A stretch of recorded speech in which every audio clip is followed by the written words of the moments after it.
சென்னை தியாகராய நகரில் உள்ள சென்னை சில்க்ஸ் கட்டடத்தில் ஏற்பட்டுள்ள தீ விபத்தால் பொதுமக்கள் கடும் அவதிக்கு ஆளாகியுள்ளனர். இது தொடர்பாக அவர்கள் கூறும் கருத்துக்களை பார்க்கலாம். இப்போது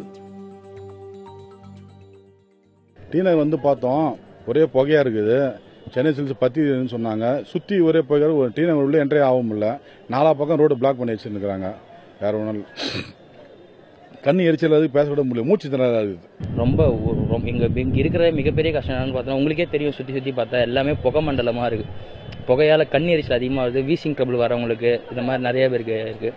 ரொம்ப புகை மண்டலம் அதிகமாக இருக்கிறதுனாலே இந்த ஏரியா ரொம்ப இப்போ ஒரு தனி ஒரு இதுவாக தெரியுது. ஒரு தீவு மாதிரி இப்போ டி நகர் எனக்கு தெரியுது.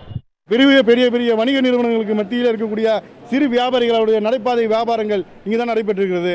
இதனுடைய கடைகள் இங்கே மூடி வைக்கப்பட்டிருக்கிறது. இதனுடைய பாதிப்பு பெரிய வணிகர்களுக்கு பெரிய இழப்பாக இல்லாவிட்டாலும் கூட இருக்கக்கூடிய சிறு வியாபாரிகள் நடைபாதையில் வியாபாரம் செய்யக்கூடிய இவருடைய நிலைமை மிகப்பெரிய ஒரு அச்சத்தின் பால் இருக்கிறது. மாநகராட்சி இங்கே ஒழுங்கான நடவடிக்கை எடுக்கணும்.